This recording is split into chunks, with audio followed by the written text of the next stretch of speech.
So now we're getting into what is probably the biggest topic of this section, but also probably one of the most difficult things that people tend to really struggle with. And that's because we're not really solving anything. We're not plugging in values. We're not kind of reasoning around and factoring something that we've already seen. This is using nothing but relationships to either prove or disprove an identity. So I wanted to give you some general steps to work through. Now, these are not always going to work. This is going to be one of those things that you have to kind of guess and check. You have to work with. You have to get your hands dirty. And once you do, you'll get kind of a better feeling for how this is going to work.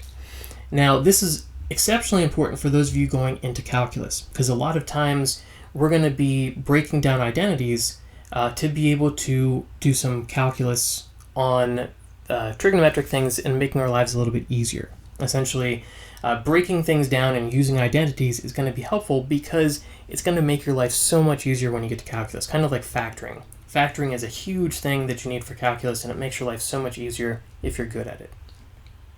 So let's walk through this kind of general steps of verifying trigonometric identities or not verifying. So saying that these things are not actually equal. Because again, if we're verifying, that means that they could be possibly true or they might not be.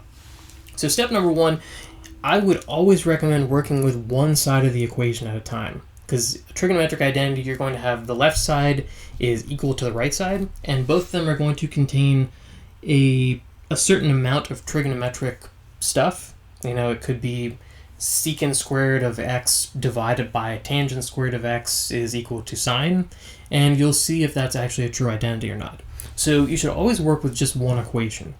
And often it's best to work with a more complicated side first, which is kind of against our instinct. But working with a more complicated side first means that we're actually going to simplify that down and maybe see where the connection is. And there's sometimes that we have to actually simplify both sides. So also kind of keep that in mind. Just because one side is simplified, you want to make sure the other side is simplified at the very end too. So step number two, we want to look for opportunities to factor, simplify, or combine fractions. These will often be the keys to simplifications of complex functions. So don't be surprised if you see something like 1 over sine of x plus 1 over cosine x, and you need to combine these by finding a least common denominator. So again, those are skills from either the algebra portion, or if you took math 1130, or if you took math 1030, you know, whatever you may have taken in combination to get here, this is one of the things that you want to watch out for, is we might have to actually combine something like this to move on to another step. So step number three, we want to look for opportunities to use identities. And this is especially true when factoring or simplification doesn't appear to be possible. So if we have something that we've kind of played with, we've worked through, and just nothing seems to be working, maybe we need to go back to the drawing board and look at using identities rather than factoring or simplifying. So again, step 2 and step 3 are kind of interchangeable. I tend to always look for identities first before I start factoring, but some people tend to factor first and then look for identities later. It's really one of those things that you will know which one you are going to do the more that you work with these and the more that you kind of work through examples. So step number 4, if all else fails, attempt to convert everything into functions of sine and cosine to attempt to simplify. So if you have been working with something and you can't factor, you can't seem to simplify, you've tried identities and just nothing seems to be working, but you know because you've checked a couple of different values that both sides are actually equal, you can always convert everything into sine and cosine. So in other words, we can always convert things back using identities, and then we can try to simplify from there. Since sine and cosine are kind of our building blocks of everything, we should be able to, if we simplify everything down to those terms, then kind of build everything back up. So this is one of those things I would definitely not recommend unless everything else has gone wrong. So in other words, you can't do anything else, you are stuck, but you know that the trigonometric identity is true. That's when you break this down to sine and cosine and kind of plug through. This is easily the hardest, the most time-consuming, and again, not one I'd recommend unless you have to do it.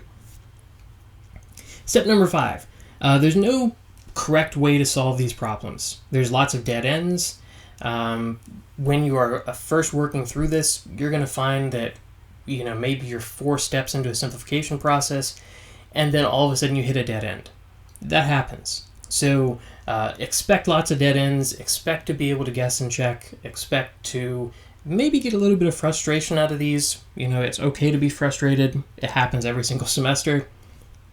So try lots of different ways to simplify an expression, and one of them might be right and 10 of them might be wrong. So there's no specifically correct way to do this, but there does tend to be lots of dead ends when you're working through these. So just kind of remember these steps as you're working through problems.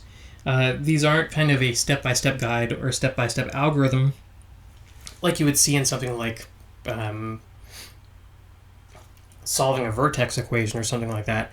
But these are just kind of things to keep in the back of your head to help you verify identities.